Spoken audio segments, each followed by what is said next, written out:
Welcome back, students. So hope you have understood our last lecture of statistics. Okay, that was a basic idea. Okay, how we are using statistics in economics. Now we are moving towards the statistics topic.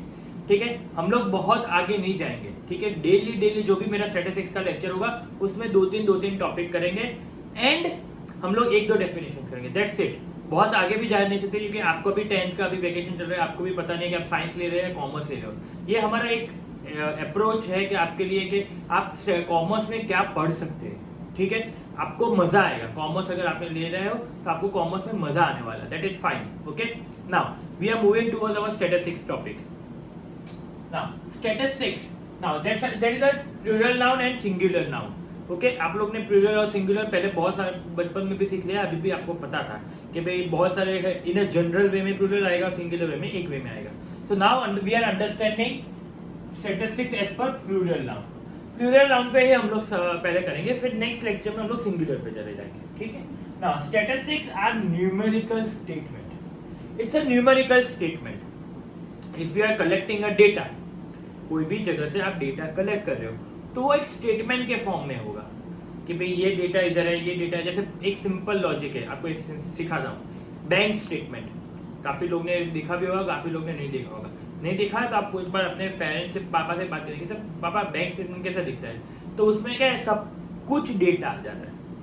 Day to day transaction कुछ हुए हैं या सब कुछ आपको detail में दिया जाता है कि भाई कहाँ पे कौन सा चेक गया, कहाँ से कैश विड्रॉल हुआ, कितनी cash you have submitted in the bank, वो सब कुछ एक डेटा है.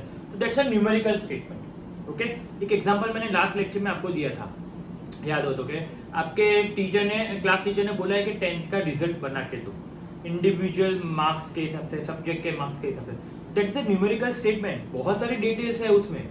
You have n numbers of details. Your first roll number, how many marks he got in English, or 17th roll number, how many marks he got in SS. That's a total statement. Okay, that's a total statement of facts. Facts. Obviously, उसमें जो भी numbers लिखे, marks लिखे, वो क्या है? Facts. Okay. In any department of inquiry, of any department, any subject. If you are talking about any subject, it would be mentioned over there. That roll number 16. Got 38 marks out of 80 in SS. ठीक है, SS का state लिखा होगा and then you 16 roll number में देखो कितना है, 38 out of 80. Okay, got it. So that's of any places in relation to each other. In relation to each other. If you are considering that individual subject marks is given, and at then what will be given? Total. What would be given? Total. Now if you are considering total देख रहे हो, ठीक है, वो किसका total है? तो individual subjects का टोटल है. ओके, तो दे आर इंटरलिंक्ड और you can say that they are you can say that it is like this, it is said that relation with each other. अगर एक का टोटल भी नहीं लिखा, एक का सब्जेक्ट का मार्क्स नहीं लिखा, तो टोटल सही होगा नहीं. ठीक है, so that is a relation with each other. You can say that कि एक जा रहा है तो दूसरे की वजह से ही टोटल हो रहा है हमारा. ठीक है, गॉट इट. क्लियर. फिर से एक बार समझ ले तो पता चल जाएगा. Statistics are the numerical statement of facts in any department of inquiry places in relation to each other. It's a numerical statement. We are taking just one example. अभी तो हम लोग एक ही एग्जांपल पे जा रहे हैं जो मार्क्स लिख रहे हैं. ठीक है, उसमें हर एक डेटा मेंशन है. Mathematics, science, English, SS, Sanskrit या कंप्यूटर जो भी लिया हो, गुजराती कंपलसरी, तो वो सब हर एक सब्जेक्ट के मार्क्स लिखे होंगे. And you get a total. Okay, if you see the total, it's a total of all the subjects which are mentioned above. पहले जो subjects दिए गए थे उन सबका टोटल ही आपका टोटल गिनना चाहिए. Okay, it's relation with each other.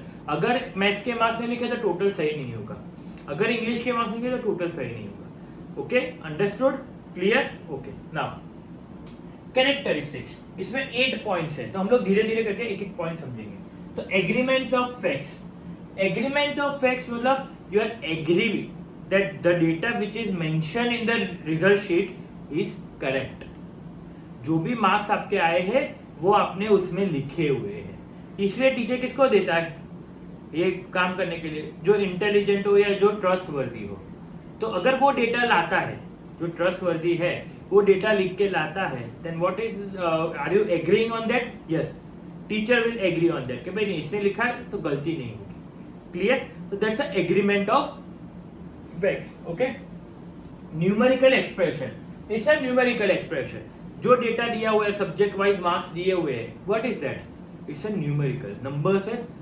ठीक है, कभी भी ऐसा लिखा कि ए बी नहीं, आपने क्या लिखा? मार्क्स लिखा. यस, फाइनल रिजल्ट में A B, A plus, B plus वो सब आता है. That's a different scenario, that's a different scenario. Okay, so but if you are writing in a, you can say that numerical form, then it's a numerical expression. Clear? Okay, now multiplication of cos. Multiplication of cos मतलब आपका जो मोटो है वो एक के साथ दूसरा भी मोटो फुलफिल हो रहा है. एग्जाम्पल, रिजल्ट शीट में है टोटल कितना आया भाई, इसका भाई आउट ऑफ 80 आया, मतलब टोटल पूरे पर्सन मतलब मार्क्स है total around out of, you can say that 540. Okay, 6 subject ले रहे हैं हम लोग. सो आउट ऑफ 540 आपका टोटल आ रहा है 222. तो ना इसका मतलब क्या हुआ कि ये तो 222 तो बहुत कम है. Either he might have failed in 2 or 3 subjects. So let's check in a different way. Okay, in mathematics he failed in science, he failed in English, he got border marks, passing marks. So that's a multiplication of cos. That you, if you are collect the data, अगर पूरा collect कर रहे हैं तो एक दूसरे की वजह से हमें हेल्प हो जाएगी. Clear? Okay, now reasonable accuracy, you can say that it's a reasonable accuracy. Your accuracy मतलब perfection. Accuracy means perfection. You are getting a perfection कि भाई it's a round about perfection. Yes, ये perfection होगा ही. Okay, so that is called reasonable accuracy. Clear? Okay, got it? कि भाई कोई भी trust, मैंने बोला कि फर्स्ट रैंक, जो फर्स्ट रैंक करे टीचर उसको ही देंगी, या जो इंटेलिजेंट है जिस पे ट्रस्ट हो वो डेटा लिख रहा है तो एक्यूरेसी मिलेगी. जैसे 27 + 35 + 46 जो टोटल सबका करोगे तो जो टोटल आ रहा है वो एग्जैक्ट नंबर होगा.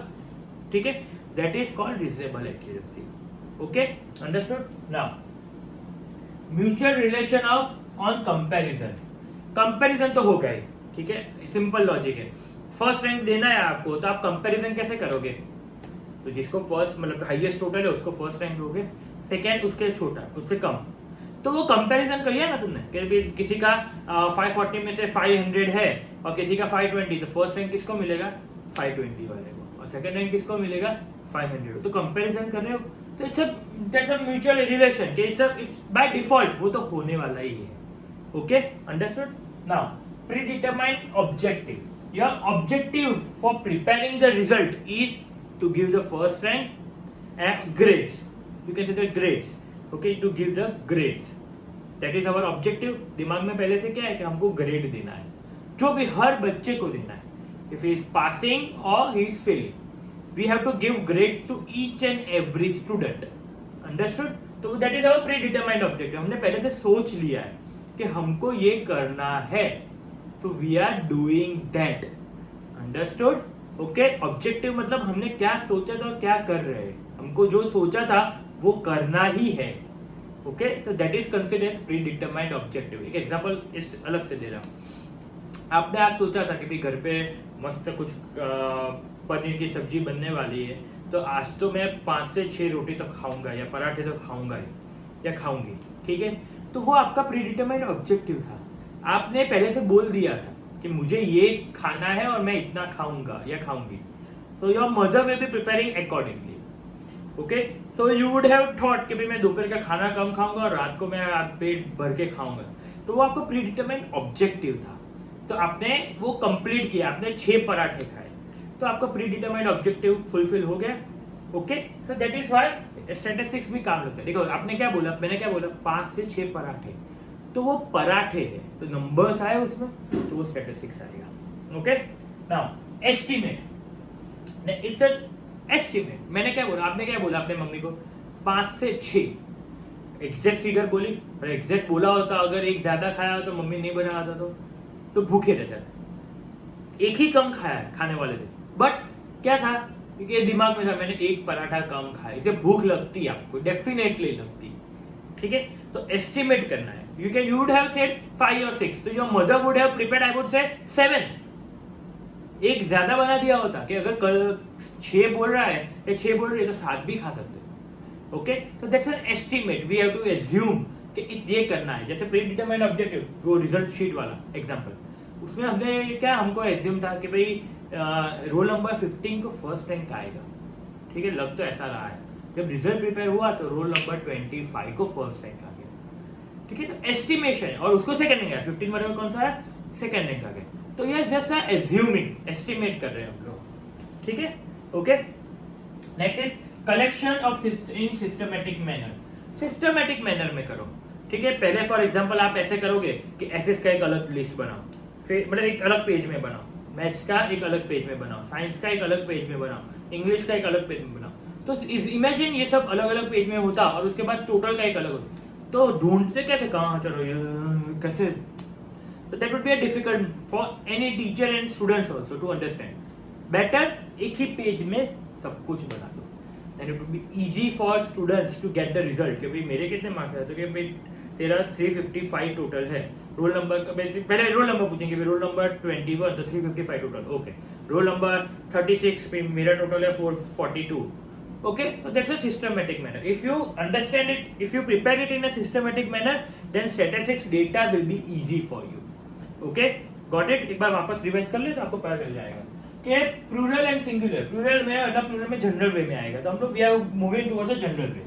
Now statistics are numerical statement of the facts in any department of any inquiry places in relation to each other. If you are getting the data, collecting the data of any places और anything, inquiry करते हो, inquiry मतलब सामने जाके inquiry करते हो, ठीक है, which is in the relation of each other, जिसको बोला गया है कि रिजल्ट शीट बनाओ, वो जाके हर एक रोल नंबर को पूछते हैं यहाँ पे कितने मार्क्स है, और उसके बाद सप्लीमेंट्रीज होगी, तो ही और शी विल बी राइटिंग भाई 2 लोग की जरूरत पड़ेगी, भाई कितना, roll number 1 22, roll number 2 36, roll number 3, तो वो inquiry relation with each other है। Okay, characteristics, agreement of facts, agreement कर रहे हो, जो भी डेटा है वो आप एग्री कर रहे हो, इसलिए सर किसको देंगे, मैंने बोला रिजल्ट जो फर्स्ट रैंक करो, जो या जिस पे ट्रस्ट हो। Okay, numerical expression, it's a normal numerical expression.